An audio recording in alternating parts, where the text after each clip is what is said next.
Weren't we all a lot happier before social media existed? Is social media stripping us of our basic humanity, stunting our intellect, making us depressed, and irreparably damaging personal relationships? One of Facebook's earliest executives dropped a bombshell when he admitted that social media was programming its users and destroying the fabric of society. I feel tremendous guilt. It literally is a point now where I think we have created tools that are ripping apart the social fabric of how society works. That is truly where we are. Your behaviors, you don't realize it, but you are being programmed. It was unintentional, but now you got to decide how much you're willing to give up. Social media was designed to be addictive. It provides the same kind of dopamine hit that you get from smoking, drinking alcohol, or gambling. We know that engagement with social media and our cell phones releases a chemical called dopamine. That's why when you get a text, it feels good, right? So, we've all had it where you're feeling a little bit down or feeling a bit lonely, and so you send out 10 texts to 10 friends, hi, hi, hi, hi, hi, because it feels good when you get a response, right? Right? It's why we count the likes. It's why we go back 10 times to see if my Instagram is growing slower, did I do something wrong? Do they not like me anymore, right? The trauma for young kids to be unfriended, right? Because we know when you get a hit of dopamine, which feels good. It's why we like it. It's why we keep going back to it. Dopamine is the exact same chemical that makes us feel good when we smoke, when we drink, and when we gamble. In other words, it's highly, highly addictive. We're so addicted, our brains sometimes fool us into thinking a dopamine hit is imminent when it isn't. I'm talking about phantom vibration syndrome. This means those people think the phone is vibrating when it's really not. And psychologists say these fake phone calls are all in your head. Those who are big-time talkers on the phone or who use the phone to text or tweet a lot, well, they say they feel these fake phone calls more often.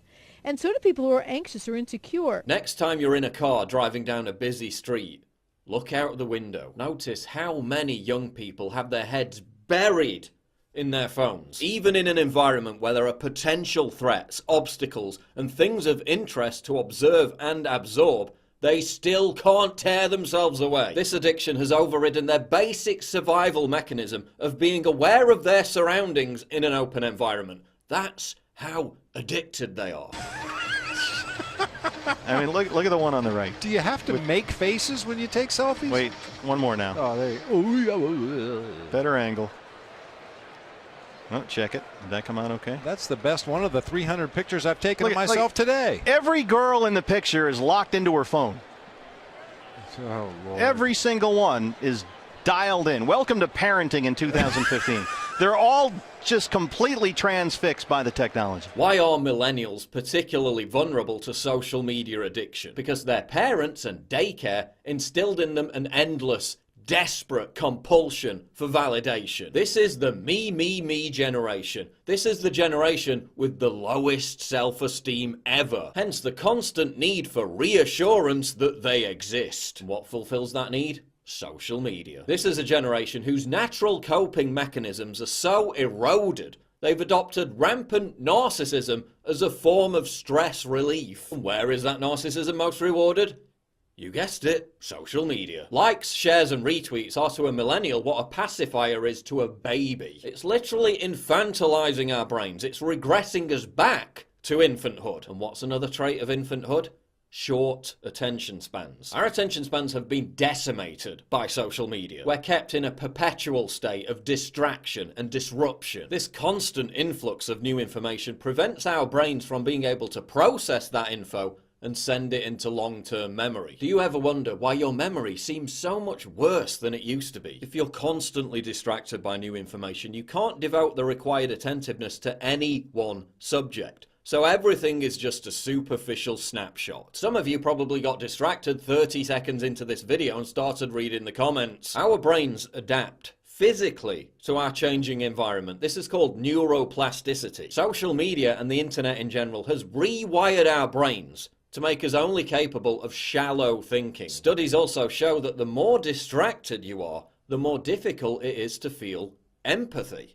Another casualty of social media. Social media also causes depression because people are seeing the carefully curated highlight reels of other people's amazingly interesting lives, then feeling inadequate and lonely when they compare it to their own. An added irony is that while millennials use social media to alleviate their stress, it's actually causing them more stress. The University of Queensland study found that quitting Facebook for just 5 days led to a noticeable drop in cortisol levels. Social media can also be blamed for the obsession with identity politics that's tearing apart the fabric of civil discourse. Real-world experience forms rounded characters. Social media draws us away from the real world. This vacuum of real-world experience causes confusion and identity crisis. Hence, 75 different genders. There's even a link between the rise in smartphone and social media use and the emergence of college campus snowflakes. The positives of social media, well,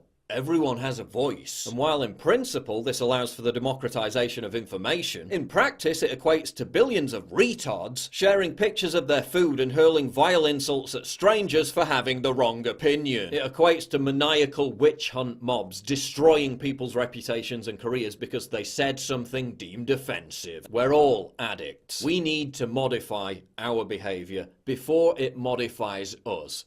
Permanently. We have to escape this electronic ghetto. Here's a few things we can all do now. Turn off all non-essential notifications on your phone. Try and make a routine of only checking your messages and emails a maximum of 5 times a day. Less if possible. Use the internet like your parents use the internet. Go on there to do what you intend to do. Then get off. Don't get distracted by 100 different strands. Don't surf the web. Try and be disciplined. Respect the value of your own time. Don't charge your phone next to your bed. Don't be pressured to check all the messages on all your accounts as soon as you wake up. Leave your phone in a different room to the one you're in at every opportunity. And if it's not absolutely essential for your career, just get off social media entirely. There's no point in being a public figure if you don't get any of the benefits of being a public figure. If you implement these changes, and I've got to implement them too, you'll be far happier, more productive, and a better person to be around. You'll be free of the background hum of anxiety and depression that social media perpetuates.